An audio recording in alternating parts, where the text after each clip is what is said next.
Hey guys, Neil here. Welcome to Nutrition Neil, where we talk about nutrition. We're going to have a bunch of amazing recipes for you guys to go along with that. And we're just going to give you some information on food in general. Now in today's episode, we're going to talk about the nutrients and we're going to talk about the substances that are in the food that you eat. And to accomplish that, we're going to teach you guys how to read ingredients labels. So why is it important for you to know what it is you're eating? Well, let's say for example, you go to the store and you buy a chicken sandwich. And then you go home and you eat the chicken sandwich and you think it is oh so yummy and it must be really good for you. But then your friend Bob comes over and he says, actually, it's not a very good chicken sandwich and it has a lot of things in it you really don't want to be putting in your body. And then you're left there sitting there going, oh my God, really? Oh, I thought it was such a good sandwich. I did not know. And then you continue watching the video and you learn how to read ingredients labels. Then next time you go back to the store, you find the chicken sandwich and you read the ingredients and you realize that, yeah, there's a lot of stuff I really don't want to be eating. So you say no to the icky chicken sandwich. So, let's look at some examples of ingredients labels, shall we? Now whoa, okay, what's happened here? Suddenly a bunch of food has appeared on the table out of nowhere. George, was it you little rascal? You know what, now that I look at you, I think you would really benefit from actually watching this video because your bones are starting to show and they're not a very good look for you, honey. So you really should start watching what you eat. Now, when it comes to ingredients labels, there are generally two types. You have a list of ingredients and you have a nutrition facts, which is generally in the form of a table. Now, food labeling and nutritional information. Hi. Honey, it's not your turn yet. Go. Now, sorry about that. Food labeling, as I was saying, and nutritional information is highly dependent on the country where you live. Honey, excuse me, but what was I just telling you? It's not your turn yet. Be patient. Wait it out. There we go, that's a good boy. Since food labeling is different depending on where it is that you live, that means that, for example, a food label in the United States can be quite a bit different compared to a food label from the European Union. Now, I'm now going to show you guys an example of a food label from the United States. You can come in now. Now, here is an example of a list of ingredients for a product from the United States.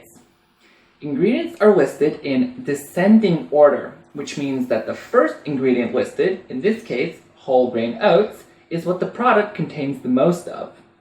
Now, the United States Food and Drug Administration, the USFDA, demands that 8 specific allergens are listed in all products. These can be listed in the list of ingredients itself, sometimes in parentheses because it's not always clear whether a specific ingredient contains an allergen. For example, not everybody knows that whey is actually a milk product. Alternatively, you can actually list the allergens at the bottom, like in this particular product where it says contains almond ingredients. Okay then, now let's look at a list of ingredients from the EU.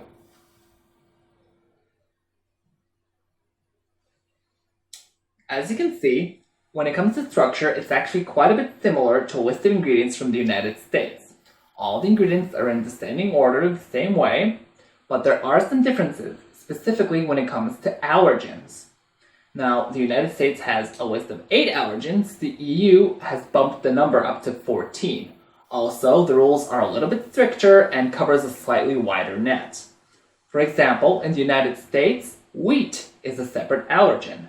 But in the EU, all gluten-containing cereals are its own allergen, and that contains the wheat and rye, oats, barley, and more.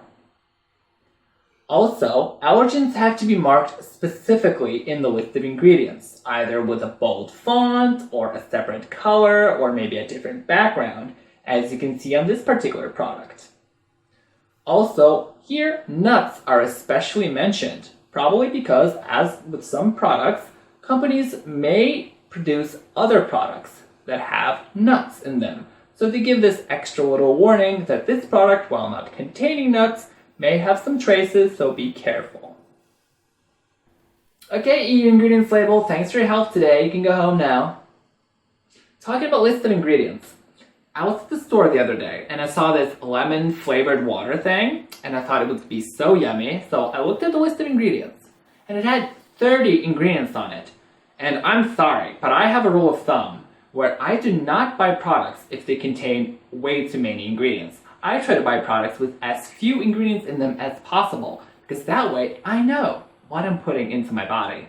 So instead, I just bought a lemon, went home, had some water, squeezed the lemon in the water, and I was very happy with my purchase.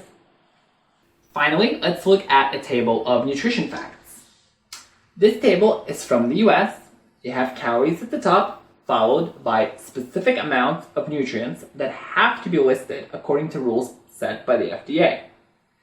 Now, it's very important for you to have this table of nutrients because, for example, sodium, which is the bad part of salt, if you're somebody who has high blood pressure, it can be very detrimental to your health if you consume too much sodium. Also, the United States have serving sizes, and serving sizes will differ depending on the product. And this can mean that, for example, some people will say that you should not eat a whole bowl of chocolate, something I do not necessarily agree with. While in Europe, instead of serving sizes, you have 100 grams as a standard on all products, meaning that in Europe it can be a little bit easier to compare. Now, talking about serving sizes, I will actually teach you how to calculate specific nutrients based on serving size in a separate video. But while I have you, let me just show you one quick thing. This is considered a standard serving size for breakfast cereal. Now, I don't know about you, honey, but I am a big boy, so I need a lot more than this of my delish morning flakes. Okay, then that's going to be it for me today. Thank you all very much for watching, and if you did enjoy the video, I hope you leave me a like or even subscribe to the channel. I would really appreciate it. Other than that, this has been Neil telling you to keep staying healthy and fabulous.